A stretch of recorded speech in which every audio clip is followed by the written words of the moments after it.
Hey everyone, Cynics here. Now, I'm a big fan of the Three Body Problem book series. Probably heard me talk about it a bunch. And in fact, I would say it's my favorite book series.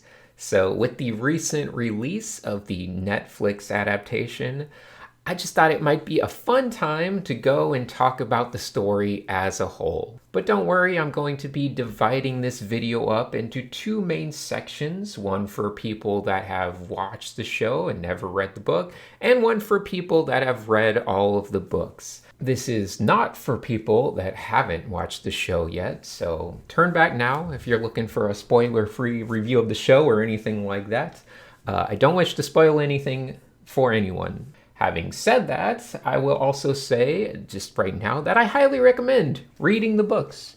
If you've only watched the show, the books are extremely good, and you'll get the full breadth of experience from reading the books. So, also just encouraging that right away. And if you're like, well, maybe I will read the books, then you don't have to watch any further because, maybe you want to discover the differences between the two on your own.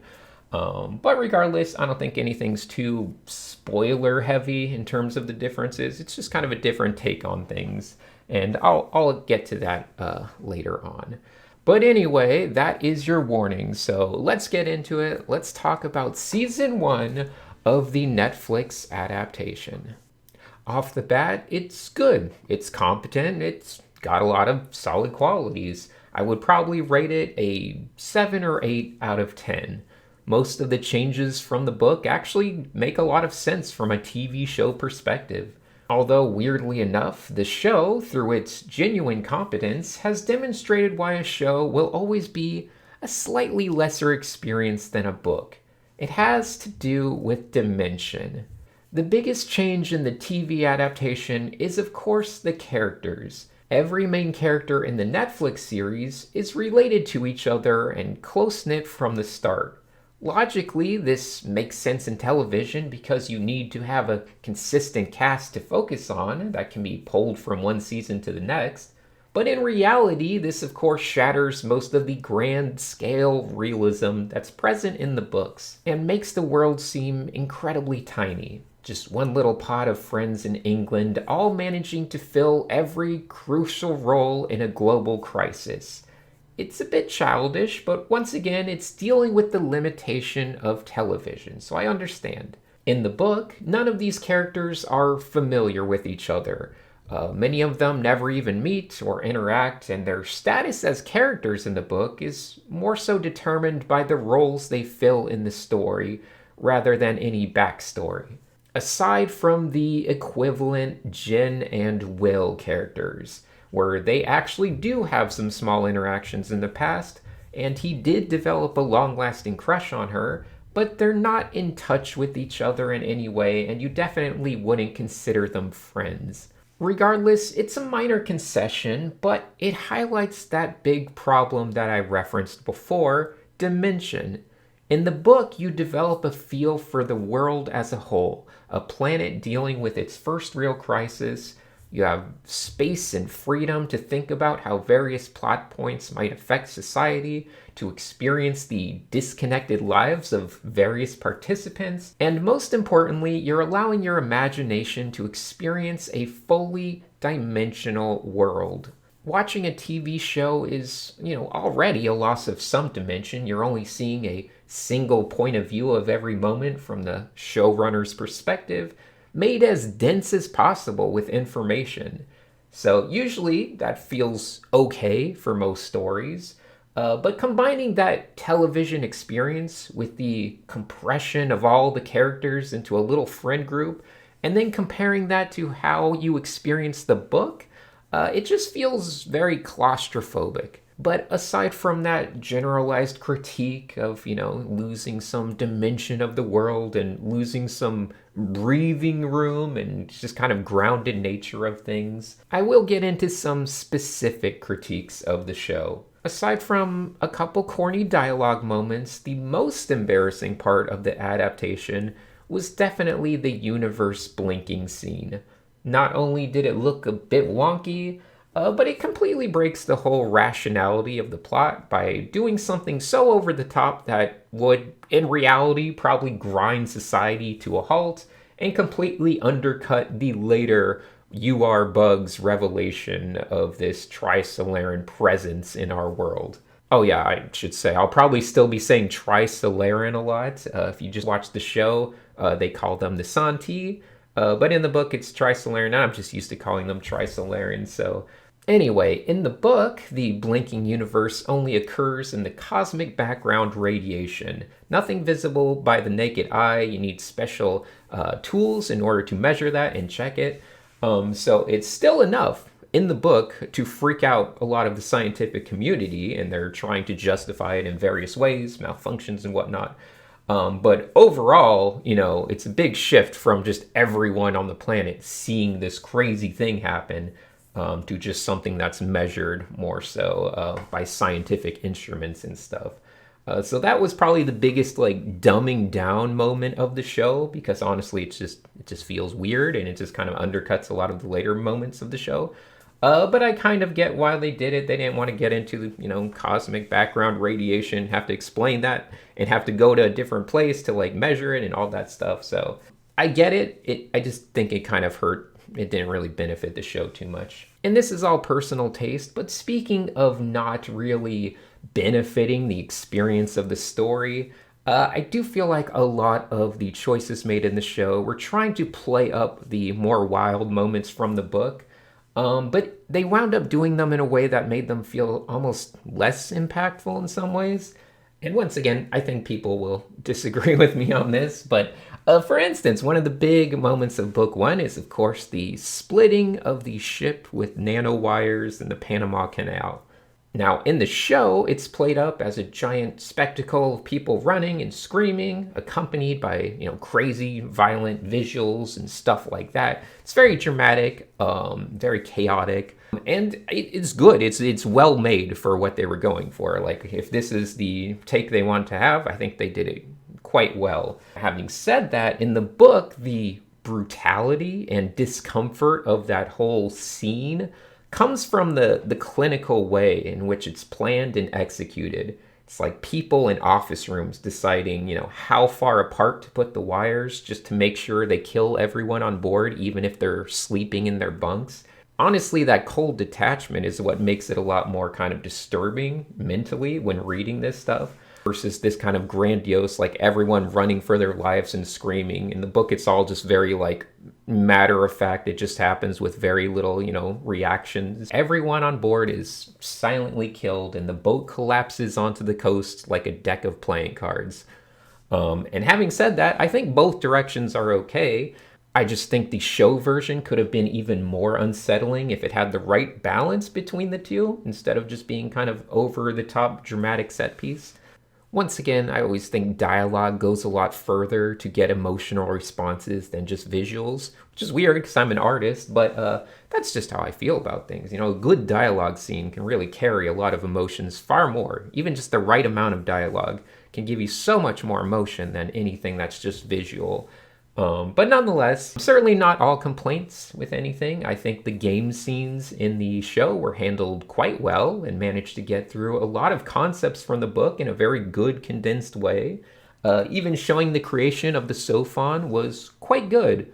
Although, once again, having more breathing room in the book leads to some memorable moments that stick out in my head at least, such as the Trisolarans, after having spent all of their resources to make this Sophon thing, almost accidentally give it the order to unfold or fold into a dimension of space where they would lose it completely, and it causes like a little panic.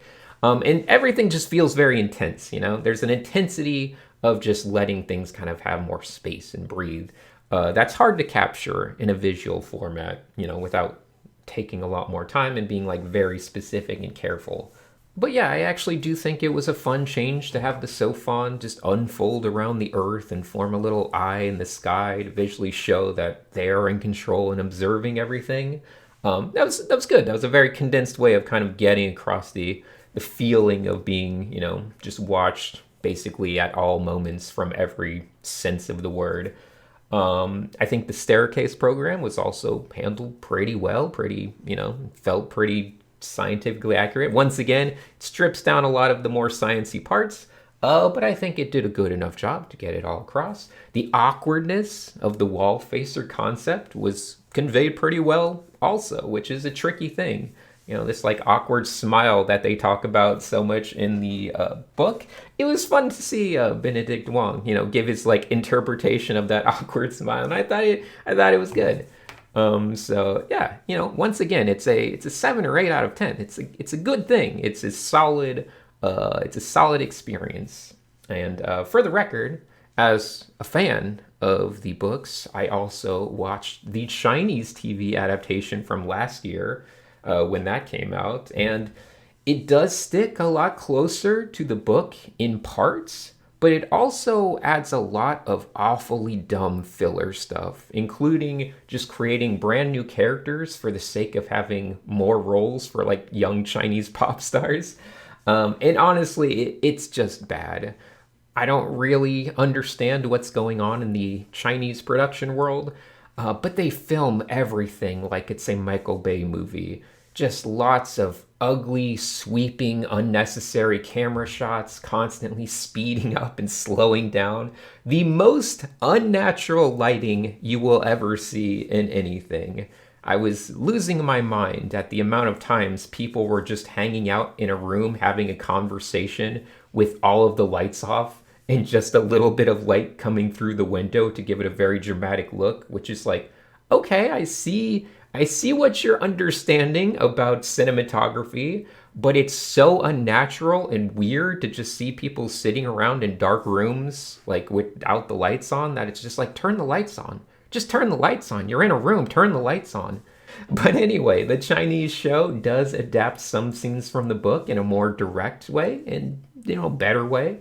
But overall, I'd give it like a 5 out of 10. And aside from the awful filler stuff that they add, there is one big thing that the Chinese show changes. Can you guess what it is?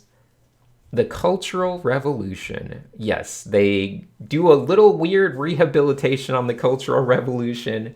They don't completely remove it or anything, but they water it down a lot, which is strange because not only does Ye Wenjie's father not get killed, which is kind of her main motivation to be so angry with society, but they kind of strip away all of her kind of motivations for being angry at society, which makes it really weird to have her induce the plot of the story because she doesn't actually have any reason to do it in the Chinese TV show adaptation. So it just kind of feels like, okay, yeah, let's doom humanity, but why? I don't know. She's kind of grumpy, but like nothing that horrible has happened. It's like her dad got like a little like beat up and like just basically lost his job, but he's still doing well. Everyone's like still kind of well. They don't mistreat her as horribly in the TV show. So it's like, why would you destroy humanity? Why would you be a traitor to humanity in this case? It's such an undermining of the theme of the whole story that I'm even going to change my review of the Chinese show. I'm bringing it down to a 4 out of 10 now. Stripping away the deeper human parts in favor of visual spectacle is just so depressing, and it's a horrible way to handle such good literature. It's not fully unexpected, though, as they also turned one of the author's other stories, Wandering Earth, into another Michael Bay-style action movie. And, that one's even more offensive because the story in that is very just about humanity and how dark human society is. And they didn't leave any of that in their little movie adaptation. It has nothing to do with the story. They just kept the science fiction set piece of of our planet Earth being kind of pushed around the galaxy through giant engines. They kept the set piece. They just removed the entire plot and made a weird, apocalyptic. It's more of a Jerry Bruckheimer film, but it's awful. It's an awful movie. Don't watch it. But definitely read the short story. It is just a short story, and it's pretty good. It's a good short story. But anyway, getting back to the Netflix show, my biggest surprises in creative direction both involve the flashback scenes. Firstly, the changes to Ye Wenjie's backstory. And by the way, I'm sorry, I'm butchering the names. I can't pronounce Chinese names well. I'm sorry. Hopefully you understand what I'm trying to say with these names. But in the book, her stay at Red Coast Base is much darker. She marries one of the officers at the base in order to kind of have a safer standing with the government. She has a daughter with him, but also secretly kills him and their boss in order to protect what she's done. So she's far more kind of ruthlessly committed to her course of actions in the book. Whereas in the show, it kind of just rehabilitates her to make her more sympathetic and less committed to betraying the human species. That kind of feels like it's shying away from all of the important themes. But then on the complete opposite side of the spectrum, my second big surprise is not in something they removed, but in something they included when that same character winds up visiting one of the women that beat her father to death. I consider this a very important scene in the book because it really tackles some of the themes of the book. But usually scenes like that are the first ones to get removed in adaptations. So seeing it in there was kind of a pleasant surprise, and especially because they were kind of, trying to simplify the backstory elements a lot. I wasn't expecting that to be there. Sorry, I keep saying cryptic stuff, but allow me to go a bit deeper into these themes that I keep alluding to. So I've tried to read as much as I can by this author, Cixin Liu. I've read the majority of his short stories, and if there is one thing they all have in common, it's that they are deeply critical of humanity and the inherent darkness that can arise in societies through mistrust, greed, power dynamics, and so on. You can say they're deeply pessimistic in some ways about society. But I would say they're also very optimistic in the sense that they're harshly critiquing things that we must collectively be looking out for if we want to improve. Three Body Problem specifically touches on a lot of these ideas on both a small and galactic scale. But it also serves as the author's reflections on the Cultural Revolution in China. I wouldn't say it's an exact metaphor or anything, but it definitely alludes to feelings and ideas associated with it in many subtle ways. For the record, in the book, there are even more brutal scenes about the Cultural Revolution, including a scene where someone, possibly Ye Wenjie's sister, is killed during a little conflict, and her body tumbles down and gets impaled on a spiked fence, and it's all very brutal. And to be clear, her sister was not on the side of her father. She had taken the opposite side of things. But regardless of that, you watch the first episode of the TV series and you see an old college teacher being, beaten to death for his belief in science by a howling mob. And you have this proper reaction of understanding how disturbing that is. But then an episode later, it's the victim of this brutality, the daughter, who turns into the ultimate villain and seeks to doom humanity. So there's a very kind of loose sense of right and wrong going on. And that's very important to the book as a whole. It's not trying to be like, hey, this is good people, these are bad people. This is a good society, this is a bad society. It's more just reflecting on this is just how people act. This is the nature of societies. This is, once again, a reflection, not a judgment. And this point of view is seen even with, things such as the trisolarans. They're never motivated by being evil or, good or anything. It's just purely survival. It's just natural instincts and stuff like that. So it deals more with just the dark aspects of the nature of society, but not with judgment. It's just, once again, just trying to just reflect on it. So let's actually talk about the Cultural Revolution for a moment. It's a weird example of something that can be seen as having both succeeded and failed, depending on your point of view or however you want to look at it. So I'm going to grossly simplify aspects of it, but try to bear with me because I don't want to get into like all the specific politics and things regarding it. Just want to deal with this broad strokes of it. So, in an ever advancing world, China was kind of really far behind the rest of the world, the Western world. It'd been stuck in the past for a long time. There was an extremely strong divide between, upper class people and kind of a peasant class, the rural farmers and, people who were living well in cities and stuff. And that led to decades of civil war. And then you had Mao Zedong, of course, come out on top of that and bring about many changes, such as the Cultural Revolution. This is, of course, marked by an open hostility toward any remnants of the previous times. Artifacts are destroyed, museums are destroyed, classic cultural ideas are banned, and there is a lot of hatred towards the remnants of, the upper class, including academics. Because once again, higher education is a benefit of the wealthy. You're talking about a time period where, poor people don't have access to these, things. But regardless, you probably have a political opinion about, the inherent oppression that is signified by wealth. Just having a upper class and a lower class can be a form of violence. You could kind of make some understanding of like why this animosity exists, not to justify it. Once again, you can clearly look back and say, yeah, that's just wrong. You're hurting people that aren't trying to do anything bad. They're just living their lives with the situation they were put into. And that's why it's such a complicated thing to digest and look back at. Because it's not like these, the poor people rising up and whatever else you want to say don't have a good case to make.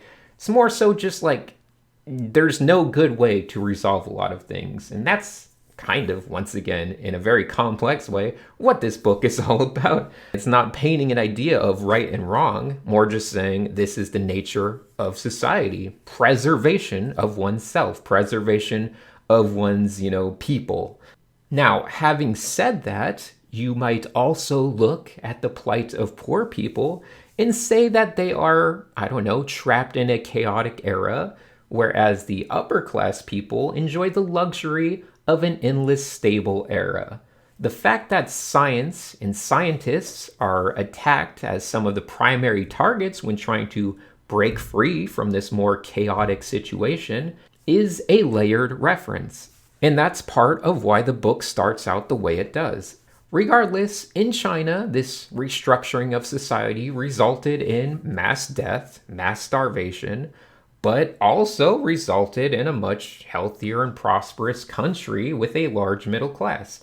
Of course, once again, I'm not trying to pass any judgment one way or the other. You just kind of take all these bad things, all the good things that were both before the revolution, after revolution, and you just kind of look at them and you say, am I supposed to make a judgment on what any of this means? You just kind of acknowledge it and you try to learn from these things. Of course, most societal issues never really changed. They just mutated or reformed. You get trapped in cycles of former oppressed people using their new power to just oppress other people. Endless loops. So, all you can do is just kind of reflect on that mistake and hope to learn from it, ideally as a global society. But obviously, we're not doing a very good job at that. And that's 1,000 other topics that I could talk about forever. But back to the story, the reason why the scene with Ye Wenjie confronting the person responsible for her father's death was such a unexpected inclusion is because it really only exists to kind of muddy your feelings on things.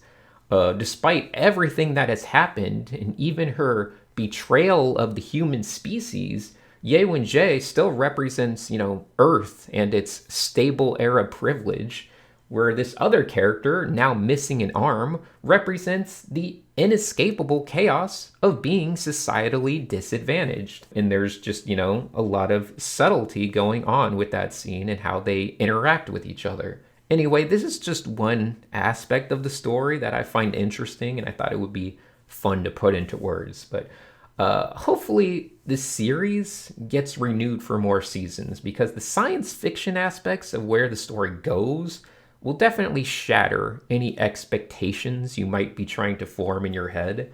The unfortunate part is that the budget required will be wildly higher. So there is a, I don't know, 50-50 chance that we won't get to see any more of this. But man, oh man, let me just keep recommending the books because it's not like the story doesn't exist. You can go enjoy the story in its full breadth and really have a great time with it. And man, will it put some wild visuals inside of your imagination. Now, if you're a bit curious but would rather just stick to the show and hope for another season, I might also recommend maybe checking out another book by Cixin Liu, Ball Lightning. It's not deep on the social commentary side as much as, these other ones are. But it does have a very crazy science fiction side of things. So if you're like really into the science fiction side of things, you will love that book, I think. Still, it's not as good as the Three Body books, but it is set in the same universe, and it has some very cute little Easter eggs and crossover references. In fact, the main character of Ball Lightning is a minor character of book 2 of Three Body Problem. I guess I should also just say I highly recommend his short stories. Ball Lightning is a full story, but he has a lot of short stories that are some of my favorite stories I've ever read. There's ones that are about all different aspects of humanity, and they're very interesting and very creative. So I highly recommend them. If you have any chance to read anything, go read some short stories. That's going to basically do it for my talk about the, non-book spoilers, just the stuff for people that are just watch the show and don't want to hear anything else about what happens in, the storyline. So if you haven't read the books and are just watching the show, this is your time to stop. You can get off now. I hope you enjoyed watching. For the book nerds, I'm going to keep rambling about a few more things, but once again, if you don't want any spoilers, show people, I recommend just not listening to anymore. So thanks for watching, and goodbye, go away. All right, are they gone? Okay, section 2. Hello, book fans. First of all, yes, I know my description about the adaptation losing a dimension of the story was very tongue-in-cheek, but honestly, it does sum up my feelings about adaptations in a weirdly accurate way that I never really put together until this specific adaptation. But speaking of, dimensions and other weird stuff, obviously this story gets into some extremely complex visual ideas, which is why I'm not too hopeful, obviously, for either the Netflix version or the Chinese adaptation to actually continue onto another season. Without some pretty major changes to the storyline. But, video is already a medium that is creating the illusion of three-dimensionality in a two-dimensional space. So trying to stretch that from 2 to 4 is a little bit of a baffling but exciting prospect. These concepts will, of course, require a lot of artistic liberty and a huge budget. And in this industry, those things kind of mix like oil and water. So we're more likely to see something very corny and expected, like a weird mix between previous things we know, such as like Interstellar and maybe like Quantum Realm Marvel comic book stuff. Basically, it will most likely be bad, is what I'm saying. But, I do have like a sliver of hope that maybe they'll just have a budget that just lets them do something completely unexpected and completely new visually. But obviously, this idea of how like budget and artistic liberty mixes is just a difficult thing to pass. Specifically, also the ideas of the future settings in the book. You might know everything from the spacecrafts to the look of the cities to the look of humans. These are all very different in the book than what our collective visual library associates with futurism. So that's kind of bad from a business logistics standpoint, because it means everything they would have to do visually to kind of match the book is completely untested. And if I know how budgets work for, entertainment things and Netflix shows, and I kind of do as someone who is an artist, concept artist that worked in the industry, I know that this is a nightmare. It's a nightmare that I don't know if they will solve. This is why anytime you have a movie dealing with sci-fi futuristic stuff, they tend to look very similar to everything else that's been successful in that space. And why every scary monster and every, creature thing that exists, whether it's sci-fi or fantasy or whatever, they all look identical across every franchise now. Because you just can't take the risks with the amount of money they're spending. And that's a shame, which is kind of like why I want to see a good second season of these shows. But like the expectations are very low. But never mind all that, budget financial talk. Let's actually take a moment now to talk about something that is also very visually different. Let's talk about those trisolarans. There are, of course, areas of the books upcoming that would require visualizing what they look like. Now, granted, I think these things would probably be the first to get cut. They would probably not make it to an adaptation. But regardless, it's never quite described in the book what they look like. So many people have their own mental take on things. But I'm going to give you my opinion. So I'm firmly in the camp of thinking that the trisolarans look both nothing like what we think of when we talk about aliens, while simultaneously looking incredibly normal to us. What do I mean by that? Well, in short, they're basically hyper-intelligent bugs. You might be thinking, oh, like Starship Troopers? No, I mean like ants. I mean they are actual ant-sized ants. There's a handful of reasons for this assumption. One being the author's continual obsession with ants. They show up in a lot of his work, and he's even written stories about intelligent societies of ants. And, the rest are more just contextual clues. Their ability to organize collectively in the millions to form, living computers. Their ability to dehydrate and rehydrate themselves is definitely more believable for a small insect-like thing. Their resilience to survival on a planet that's constantly being ripped apart. Their societal structure with subtle nods to, pyramids and anthill-like structures. And most importantly, the fact that they don't communicate through sound like larger animals do, but instead directly communicate their thoughts to each other much the same way ants do with pheromones. So, in short, they're space ants. Sorry to break it to you, they're not like cool, weird creatures. They're probably little tiny ants. They're space ants that have grown enough sentience to now like interact with the universe and become spacefaring, which is great. It's a great idea. It's honestly very fun and interesting. This theory is also represented in the unofficial fan fiction sequel, The Redemption of Time by Baoshu. I don't actually like this book. I think it's kind of bad. I don't recommend it. It basically turns the story into like a comic book movie with superpowers and a very cringy and childish like romantic plot. So it's not good in that regard. It's kind of bad.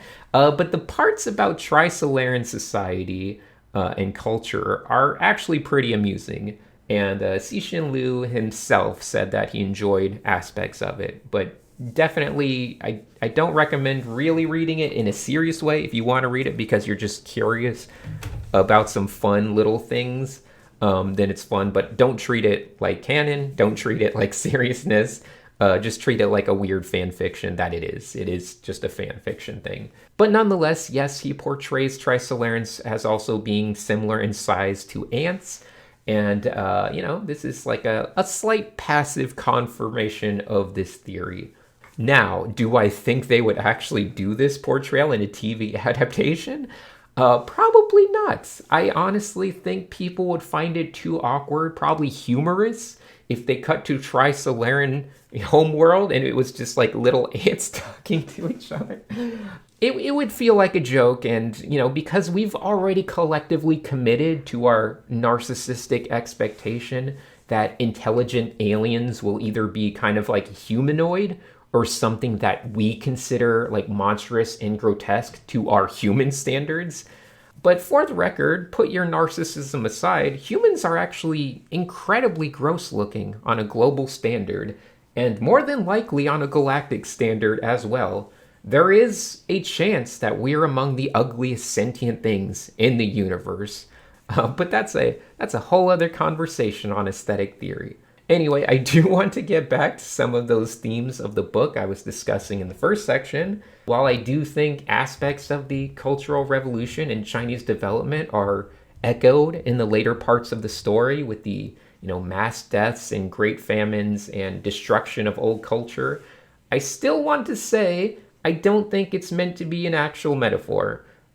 Science fiction is kind of just a tool for helping us digest the world around us, without the baggage of cultural bias.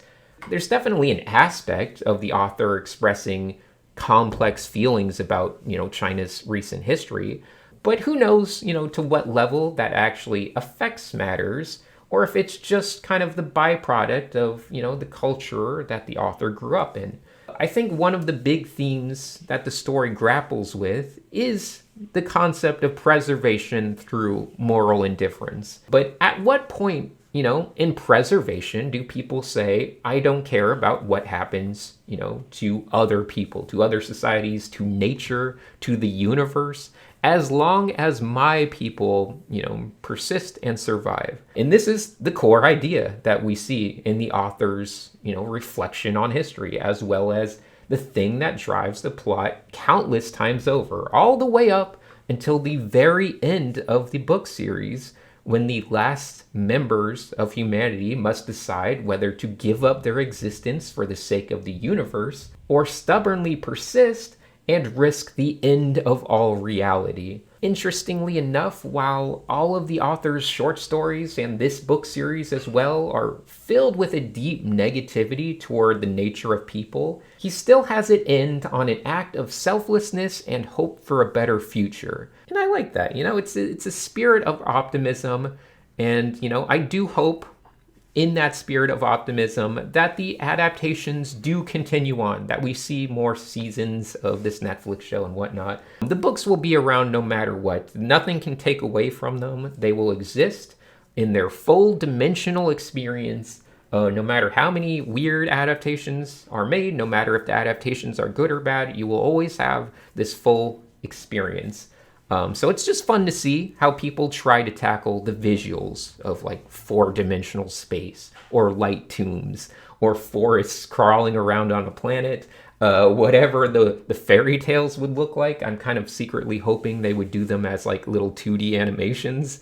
Obviously the dimensional attack on our solar system and every other weird visual that starts to come up as the books move into the future. I'm optimistic to just see people's takes on those. I don't know. I doubt I'll agree with them, but nonetheless, I would love to see people's interpretations. All right, you know what? I think I've talked way more than I expected to. I wouldn't even call this a review or anything. I don't know. I just wanted to ramble about stuff. It's just a book I like a lot. It's a series. I find very interesting. So hopefully it was an interesting thing for me to ramble on. I'll see you guys around, go read some more books. Books are great. I've been lately recommending The Never-Ending Story to everyone. If you haven't read the actual book, I guarantee you it's well worth it. It is so dense with metaphors that you're just going to love it. The older you are, the more you love it. I promise. It's good for all ages. You can read it to a child, but you can also kind of get a much deeper understanding of it as an adult. So I'm recommending that to everyone. But anyway, have a good rest of your day. See you, everyone.